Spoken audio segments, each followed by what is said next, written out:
హస్తాన్ని అందించెను పల్లె పల్లెలోన వెలుగు నింపే ప్రగతి పథంలోకి నడిపింది.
దాని తర్వాత వచ్చినటువంటి తెలుగుదేశం పార్టీ ప్రభుత్వం కానీ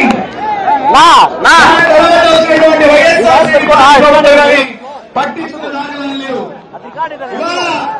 అదే స్ఫూర్తితో మళ్ళీ రాజశేఖర రెడ్డి గారు కోరుకున్నటువంటి ఇందిరమ్మ రాజ్యం రాజన్న రాజ్యం తీసుకురావాలనే ఉద్దేశంతో ఇవాళ షర్మిలమ్మ గారు ఈ గాలేరు నగరి ప్రాజెక్టు గురించి ప్రస్తావించడానికి ఇక్కడికి విచ్చేసినారు.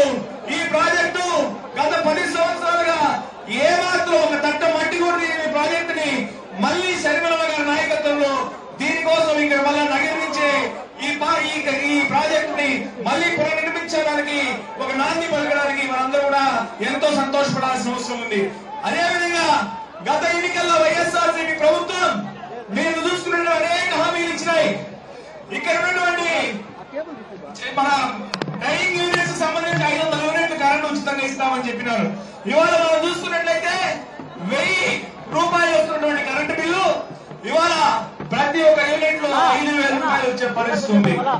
ఆనాడు మనం చూసుకున్నట్లయితే ఈ నగరంలో జరిగిన ఇరిగేషన్ ప్రాజెక్టులు కానివ్వండి, ఈ నగరంలో జరిగిన సీసీ రోడ్లు కానివ్వండి, ఈ నగరంలో జరిగిన డ్రైనేజీలు కానివ్వండి, ఏ ఒక్క అభివృద్ధి కార్యక్రమం ఈ 10 ఏళ్లలో అదనంగా జరిగిందా ఒకసారి మీరు ఆలోచన చేసుకోవాల్సిన అవసరం ఉంది. కనీసం చెత్త పెట్టడానికి కూడా మున్సిపాలిటీ పరిధిలో మనుషులు లేనటువంటి పరిస్థితి. ఇవాళ ఏ వార్డు తిరిగినా కూడా ఘోరానికి ఘోరంగా డ్రైనేజ్ సమస్యలతో, డ్రింకింగ్ వాటర్ సమస్యలతో, అనేక సమస్యలతో ప్రజలు బాధపడుతున్నారు. ఇక్కడ ఉన్నటువంటి మంత్రి ఒక ఆవిడ ఉంది.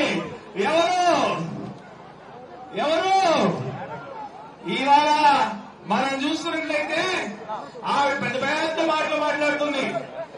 ఆవిడ ఒక పక్క చిన్న హామీ కూడా నిండా షుగర్ ఫ్యాక్టరీ రైతులు ఆనాడు చెరుకు రైతులు బకాయిలు చెల్లించమని ఇదే మంత్రి అక్కడ ధర్నా చేస్తే, అమ్మా నువ్వు 5 సంవత్సరాలు మంత్రిగా ఉన్నావు, అంతకుముందు 5 సంవత్సరాలు ఎమ్మెల్యేగా ఉన్నావు, ఏమైంది చెరుకు రైతు సమస్యను పరిష్కరించినావా?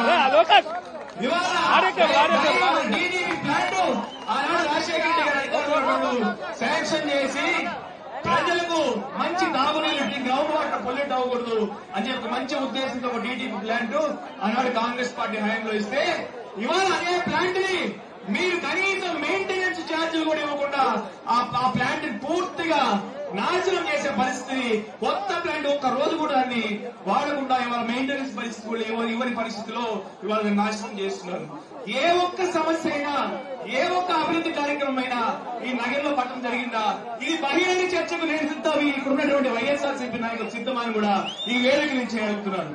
కనుక షర్మిలమ్మ గారి నాయకత్వంలో ఇవాళ మళ్లీ కాంగ్రెస్ పార్టీ వస్తేనే అభివృద్ధి జరుగుతాయి, మళ్లీ కాంగ్రెస్ పార్టీ వస్తే ఇందిరా మిల్లు వస్తాయి, మళ్లీ కాంగ్రెస్ పార్టీ వస్తే ఇరిగేషన్ ప్రాజెక్టులు వస్తాయి, మళ్లీ కాంగ్రెస్ పార్టీ అధికారంలోకి వస్తే గాలేరు నగరి పూర్తవుతుంది, మళ్లీ కాంగ్రెస్ పార్టీ వస్తే ఇవాళ గాజులపల్లి కానివ్వండి, అదేవిధంగా చిత్తూరు షుగర్ ఫ్యాక్టరీ తెరవబడుతుంది, విజయ డైరీని కూడా ఇవాళ అమూల్ అమ్మేసే పరిస్థితి తీసుకొచ్చినారు. అది కూడా మళ్ళీ కాంగ్రెస్ పార్టీ వస్తుంది రామాలపాటలో జరిగే పరిస్థితి. ఇవాళ చూస్తే ఎక్కడ చూసినా అవినీతి.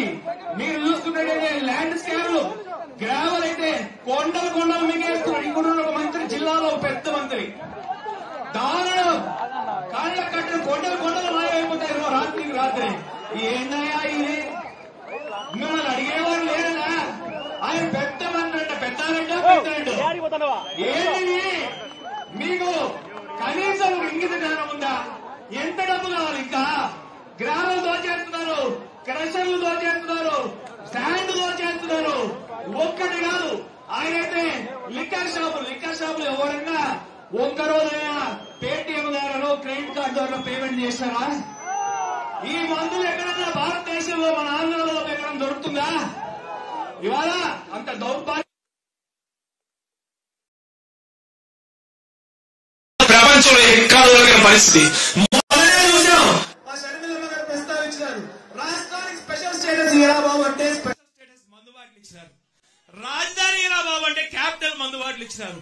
నిన్నటికి నిన్న డిఎస్సి వదలరా బాబు అని మా యువకులందరూ అడిగితే డిఎస్సి మందుబాట్లు పెట్టినారు. ఏది ఇంత దారుణమా? అడిగేవారు లేదనా? దోచేస్తున్నారు. ప్రజలందరూ కూడా ఆలోచన చేసుకోవాల్సిన అవసరం ఉంది. ఇక్కడ చూస్తే ఇళ్ల లేఅవుట్లు వేస్తే లేఅవుట్లో కూడా 2-3 ప్లాట్లు ఇవ్వాల్సిన పరిస్థితి. సబ్ రిజిస్టర్ లో ఎవరో రిజిస్ట్రేషన్ చేసుకుంటే, నా జీవితంలో నేను కూడా 15-20 సంవత్సరాలుగా ప్రత్యక్ష రాజకీయాల్లో చూస్తున్నాను. ఎక్కడ కూడా డాక్యుమెంట్ కి ఏందా 5,000-10,000 సబ్ రిజిస్టర్ తీసుకునేది? ఇంత దారుణమా? నిట్ట నిలలో ప్రజలు దోచేస్తున్నారు. ప్రజలందరూ కూడా అప్రమత్తంగా ఉండాల్సిన అవసరం ఉంది.